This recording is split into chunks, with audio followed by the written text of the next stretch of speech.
Hello everyone, আজকে আমরা আসছি নোয়াখালী জেলার বসুরহাট উপজেলায়। আজকে আমরা আসছি মূলত আমাদের এক শিক্ষার্থী বাসায়। বিদ্যালয়ের সাথে তার জার্নিটা কেমন ছিল এবং তার ওভারঅল এক্সপিরিয়েন্সটা কেমন ছিল আমরা একটু জানার চেষ্টা করব, তার অভিভাবকের সাথে কথা বলার চেষ্টা করব। ও হ্যাঁ, সে কিন্তু আমাদের কবিতা আবৃত্তি প্রতিযোগিতায় প্রথম রানার আপ হয়েছিল।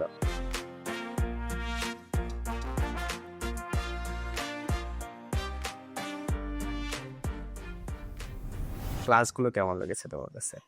ভালো। তোমার কাছে কি মনে হয় অনলাইনে কি কবিতা আবৃত্তি শেখা যায়? জি, সেখানে শেখা যায় না? আচ্ছা, এটা কি খুব কষ্ট হয় নাকি খুব ইজিলি শেখা যায়? খুব ইজিলি। খুব ইজিলি শেখা যায় না? আসসালামু আলাইকুম। আসলে আমি ফেসবুকে আমি দেখছি ওনাকে, তানজিনা ম্যামকে। দেখার পরে ওনার কথা বলা, তারপর গুছিয়ে কথা বলা আমার কাছে অনেক ভালো লাগছে। ভালো লাগার পর আমার পরিবারেরও, আমার মেয়েরাও দেখছে। দেখার পরে বলতেছে, আম্মু উনি তো অনেক সুন্দর করে কবিতা আবৃত্তি করায়, আবার গুছিয়ে কথাও বলতে পারে। বলে অনেক সুন্দর লাগে, আমাদের কাছে অনেক ভালো লাগে। তুমিও ভর্তি করাইতে পারো। যখন ক্লাসটা আপনারা শুরু করছেন, পরে আমিও আমার ফ্যামিলি মেম্বারদের সাথে কথা বলছি, বলার পরে বলতেছে হ্যাঁ দিতে পারেন। তো আমি ওইখানে যে পাওয়ার সাথে সাথে, বিজ্ঞাপন পাওয়ার সাথে সাথে আমি ওকে ভর্তি করাইছি।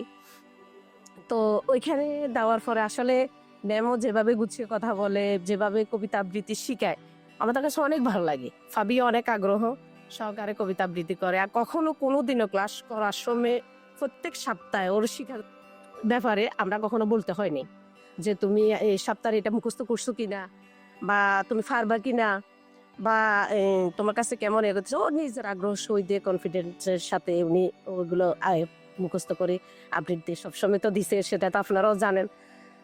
আসলে সবকিছু নিজের কাছে আগ্রহ সই দিয়ে শিখছে, ওনাকে অনেক ভালো লাগে। ওর কথা বলা, তারপরে ওর চাল চালানো, সবকিছুতে আমার ও অনেক কিছু অনেক অনেক কিছু পরিবর্তন হয়ে গেছে।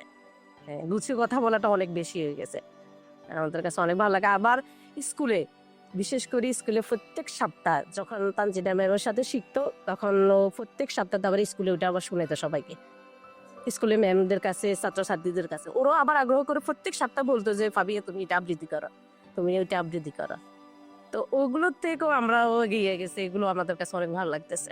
আবার স্কুলে অনেক গার্জিয়ান আমাকে জিজ্ঞাসা করছে যে কোথা থেকেও এত সুন্দর করে আবৃত্তি শিখছে। আমিও বলছি যে আপনারা বিদ্যালয়ে একটা ফেজ আছে, ওইখানে আপনারা তান্ত্রিকা ম্যাম ওইটা দিলে আপনারা চার্জ দিলে আসবে। আবার ওই স্কুলেও একটা অনুষ্ঠানও দিছে, তো ওইখানে আমাকে অনেক ফ্রেন্ডস অনেকেরা জিজ্ঞাসা করছে যে ও কোথার থেকে এত সুন্দর করে গুছিয়ে কথা বলে। আমার কবিতা আবৃত্তি যখন দিছে সবাই মনোযোগ সহকারে শুনছে, এটা আমার কাছে ভালো লাগছে। তাদেরকেও ধন্যবাদ। তাছাড়া বিদ্যালয়ে এটা, হ্যাঁ, এর থেকে বাচ্চারা আগ্রহ সহিত শিখতেছে, শুদ্ধভাবে কথা শিখছে। গুছিয়ে কথা বলাটা সবচেয়ে আমাদের বেশি দরকার। অবশ্যই। আমরা কোথাও গেলে, কোনো একটা অ্যাটেম্প করতে গেলে দেখা যায় যে জালসার ডিস্ট্রিক্টের ভাষাটা চলে আসে, গুছিয়ে কথা বলতে পারি না। এটার জন্য আমরা ওদের পাশাপাশি আমরাও করে এগিয়ে গেছি।